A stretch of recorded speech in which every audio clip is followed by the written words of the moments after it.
ایک شخص مجھے ملازم نے بتایا کہ باہر کھڑا ہے، آپ سے ملنا چاہتا ہے۔ میں باہر نکلا تو ایک پٹھان بھائی تھے اور 50+ تھے، ٹھیک، نیئر ٹو 60 تھے، سفید داڑھی تھی ان کی۔ تو وہ کہنے لگے جی میں 3 چلے لگانے گیا تھا تو میری واپسی ہو رہی ہے تو آپ سے دعا کروانے آیا ہوں۔ میں نے کہا کہاں کے ہو؟ کہا جی میں مردان کا ہوں اور میرے اوپر بہت قرضہ ہے، آپ دعا فرما دیں۔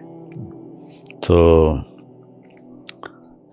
میں نے پوچھا کتنا قرضہ ہے؟ کہنے لگا 1 کروڑ روپیہ ہے۔ تو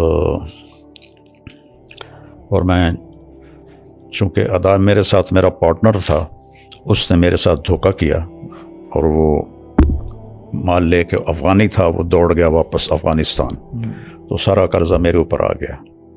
تو میں پھر بھاگ کے کراچی چلا گیا کیونکہ میں ادا نہیں کر سکتا تھا، اور ہمارے ملک میں قرضہ لینے والے وہ بہت سخت ہو جاتے ہیں، بہت ہی سخت ہو جاتے ہیں۔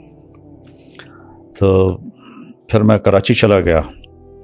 اب میں 14 سال کے بعد واپس آیا ہوں۔ مجھے نہیں پتا میرے بچے کس سال میں ہیں، کیسے ہیں۔ میں نے کہا کوئی آپ کا ٹیلی فونک رابطہ نہیں تھا؟ کوئی نہیں۔ کبھی کوئی خط لکھا؟ کہنے لگا کوئی نہیں۔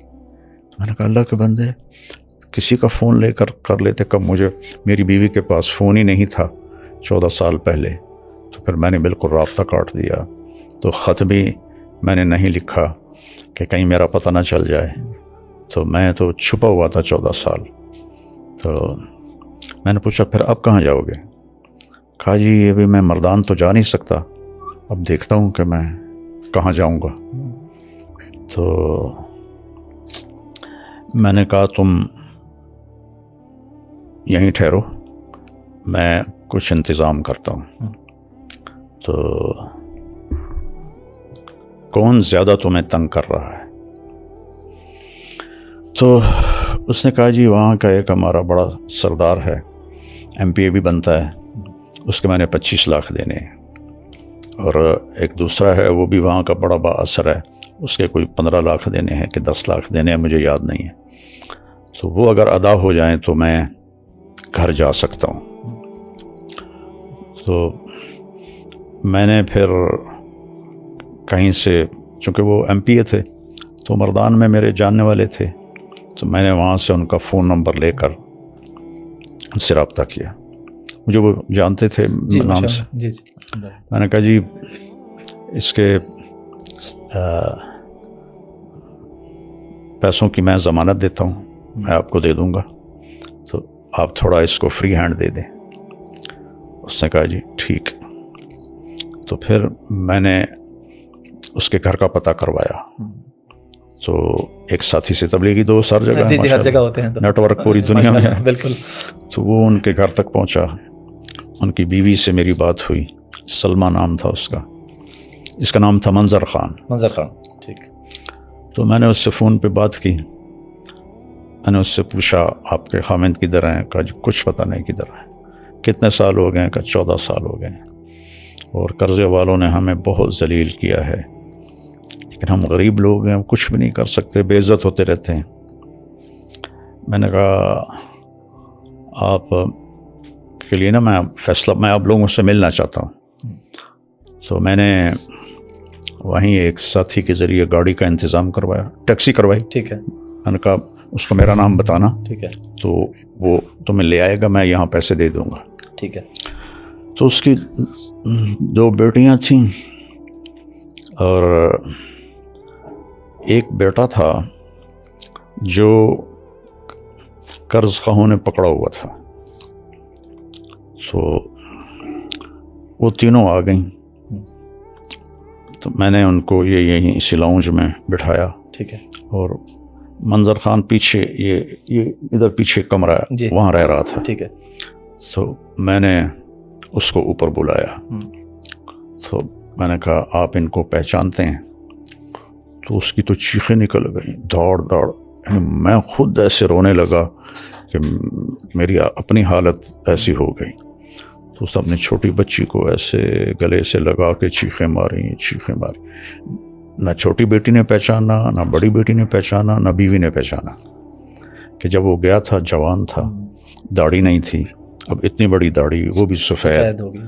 تو وہ جو اس کے گلے لگی ہوئی تھی، میں اس کا دیکھ رہا تھا چہرے کا تاثر، تو وہ گھبراہٹ تھی اور تو اجنبی لگ رہا ہوگا، اجنبی لگ رہا تھا نا، اور اس کی چیخیں نہیں ختم ہو رہی تھیں. تو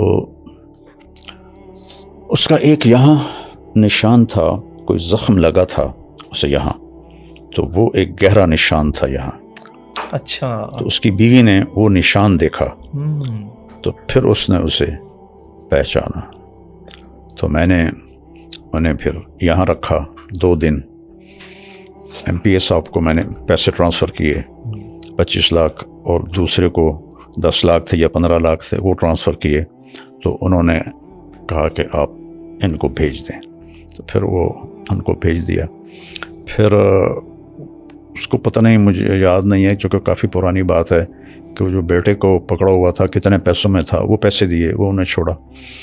تو اس طرح اللہ نے اس پوری فیملی کو ملایا. اور ماشاءاللہ پھر کچھ عرصے بعد وہ آیا کہ مولانا ایک آدمی ہے، اس کے میں نے 10 لاکھ دینے ہیں، تو وہ کہہ رہا ہے اگر تم نے پیسے نہ دیے تو ہم تمہارے بیٹے کو اٹھا لیں گے. تو میں نے اس وقت اس کو 5 لاکھ دے دیے. میں نے کہا یہ لے جاؤ، ادا کرو. 1 مہینے بعد وہ پھر آیا روتا چیختا کہ انہوں نے میرے بیٹے کو اٹھا لیا ہے اور کہا ہے اگر جمعرات تک پیسے نہ دیے تو ہم اسے قتل کر دیں گے. تو پھر اسی وقت میں نے اس کو 5 لاکھ دیے، گاڑی میں بٹھا کے اس کو گھر بھیجا، اور اس نے وہ پیسے دیے، اپنے بیٹے کو چھڑایا. اس طرح وہ پورا خاندان دوبارہ رہنے کے قابل ہوا. پھر ہم نے اس کو کافی عرصہ یہاں اپنے ادارے میں چوکیدار رکھ لیا، کافی عرصہ چوکیدار رہا. پھر وہ واپس چلا گیا. تو یہ جو ابھی میں نے اس کو 5 لاکھ دیے ہیں، یہ رمضان سے پہلے کی بات ہے. تو اس کا بیٹا اللہ کے فضل سے واپس آ گیا، اور وہ اپنے وہاں گھر میں ہوتا ہے. جب بھی وہ کوئی ضرورت کا اظہار کرتے ہیں میں ان کو بھیج دیتا ہوں.